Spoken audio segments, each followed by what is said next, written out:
سب سے پہلی چیز مومن، قد افلح المؤمنون۔ مومن کون ہے اور ایمان کیا ہے؟ سب سے پہلا امتحان ایمان ہی ہے۔ ڈھیر ساری چیزیں، واقعات ہمیں ایسے پیش آتے ہیں جو ہماری طبیعت کے خلاف ہوتے ہیں، ہماری توقعات کے خلاف ہوتے ہیں۔ ہم نماز پڑھتے ہیں، نوافل کا اہتمام کرتے ہیں، روزے رکھتے ہیں، ایکسٹرا روزے رکھتے ہیں، کوشش کرتے ہیں کہ رزق حلال کھائیں، اس کے باوجود مصیبت اور نقصان جب ہمارا پیچھا نہیں چھوڑتے تو پھر خیال آتا ہے یا شیطان وسوسہ ڈالتا ہے، یار تو اللہ کے لیے سب کچھ کر رہا ہے، وہ تمہاری طرف توجہ کیوں نہیں کرتا؟ وہ جو اس کو نہیں مانتے، وہ جو بتوں سے مانگتے ہیں، ان کے تو گھر بھرے ہوئے مال سے بھی، اولاد سے بھی، اور تو جو موحد ہے، صرف اللہ سے مانگتا ہے، تجھے کچھ بھی حاصل نہیں ہے۔ ذرا غور کر، تو پڑھا لکھا ہے، کیا ہو رہا ہے تیرے ساتھ؟ یہ اللہ کی طرف سے آزمائش ہوتی ہے ایمان کی۔ سورہ العنکبوت میں فرمایا الف لام میم احاسب الناس ان یترکوا ان یقولوا آمنا وهم لا یفتنون۔ الف لام میم، کیا لوگوں نے یہ حساب لگا رکھا تھا کہ ان کو چھوڑ دیا جائے گا اتنا کہہ دینے پر کہ ہم ایمان لے آئے اور ان کو آزمائش میں نہیں ڈالا جائے گا؟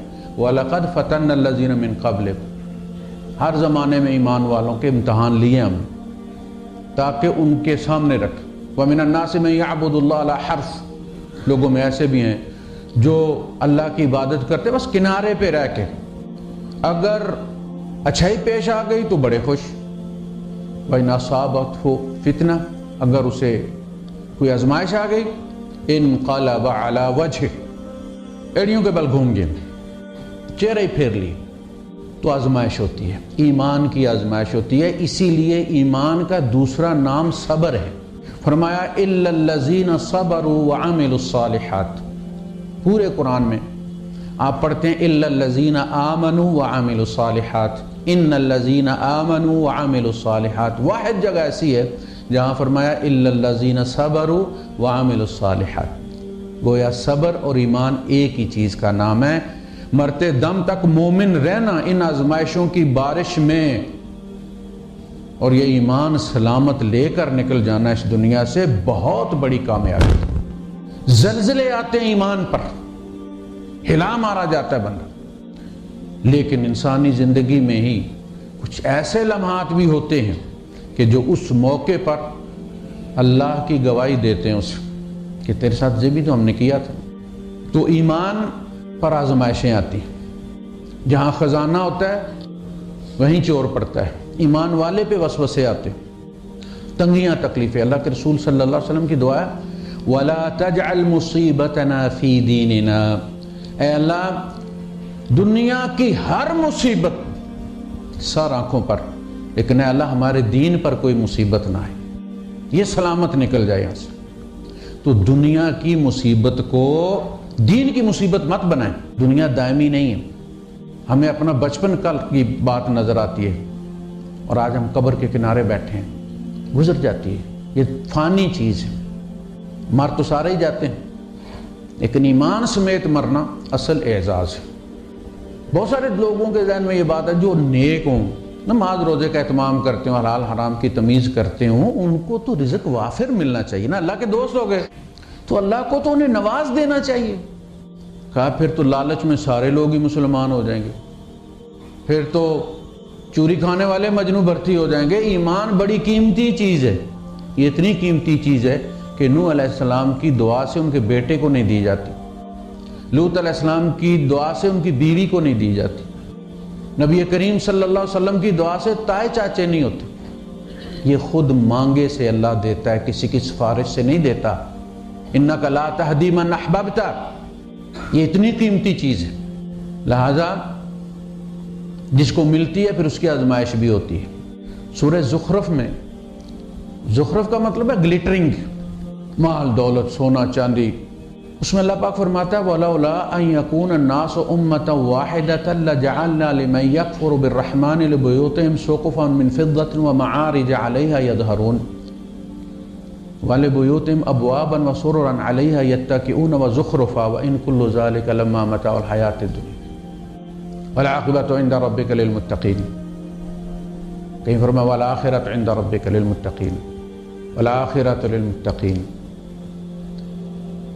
اگر ہمیں یہ خدشہ نہ ہو کہ جو 4 دانے مسلمان ہیں یہ بھی کافر ہو جائیں گے، ان یکون الناس امۃ واحدہ، سارے لوگ ہی کافر نہ ہو جائیں، تو ہم رحمان کے منکروں کی چھتیں، سیڑھیاں، دروازے، بیڈ، مسیریاں ساری سونے چاندی کی بنا دیں۔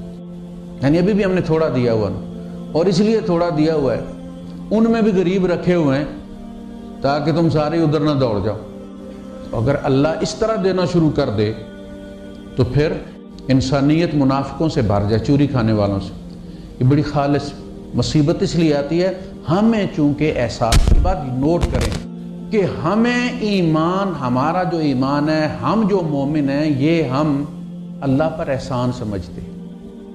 یہ سب سے پہلی اور ہلاکت خیز غلطی ہے۔ ہم اپنا ایمان اللہ پر احسان سمجھتے ہیں، لہٰذا یہ چاہتے ہیں کہ اللہ یہ احسان اتارا کرے۔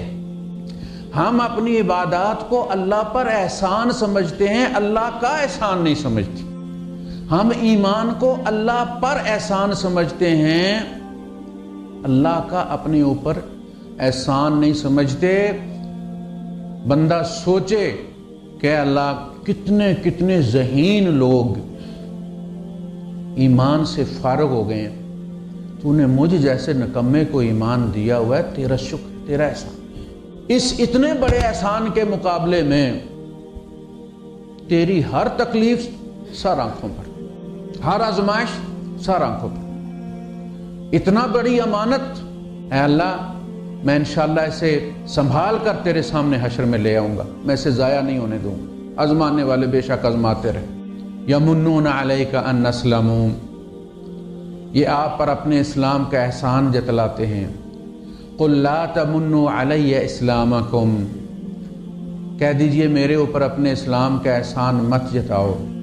بل اللہ یمن علیکم ان ہداکم للایمان، بلکہ یہ اللہ کا احسان ہے کہ اس نے تمہیں ایمان تک رسائی دی ہے۔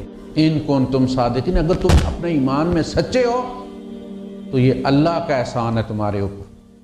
ورنہ سوچو، ابو الانبیاء 8 نبی چھوڑ کے سارے نبی حضرت ابراہیم علیہ السلام کی اولاد ہیں، لیکن باپ کو ایمان نصیب نہیں ہوا، دعا بھی کی، کہا یہ اپنے مانگے سے میں دیتا ہوں، بلال حبشی کو دے دوں گا، سلمان فارسی کو دے دوں گا، ابو لہب کو نہیں ملے گا۔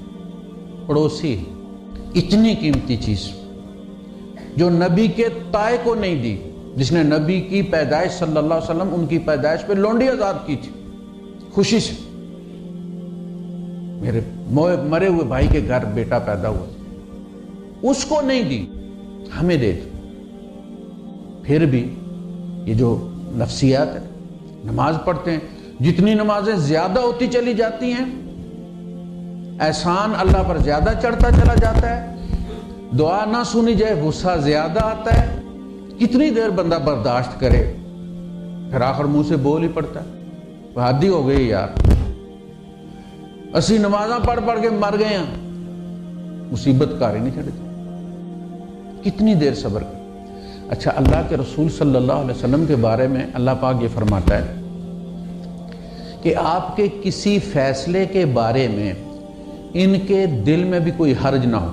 فَلَا وَرَبِّكَ لَا يُؤْمِنُونَ حَتَّى يُحَكِّمُوكَ فِي مَا شَجَرَ بَيْنَهُمْ ثُمَّ لَا يَجِدُوا فِي أَنفُسِهِمْ حَرَجًا مِّمَّا قَضَيْتَ وَيُسَلِّمُوا تَسْلِيمًا، نہیں اے محمد تیرے پروردگار کی قسم نہیں، یہ اس وقت تک مومن نہیں ہو سکتے جب تک اپنے معاملات کے فیصلے آپ سے نہ کروائیں، پھر جو فیصلہ آپ کر دیں، ثم لا یجدوا فی انفسہم حرج، ان کے دلوں میں کوئی تنگی پیدا نہ ہو، اس حکم کے خلاف کوئی جذبہ سینے میں نہ پیدا ہو، کوئی احتجاج منہ سے نہ کہیں۔ اللہ کہتا ہے دل میں بھی نہیں ہونا۔ اگر انہیں نبی مانتے ہو تو یہ دل کا معاملہ ہے نا، اقرار باللسان بعد میں، تصدیق بالقلب، قلب تصدیق نہ کرے تو اقرار کی کوئی اہمیت نہیں۔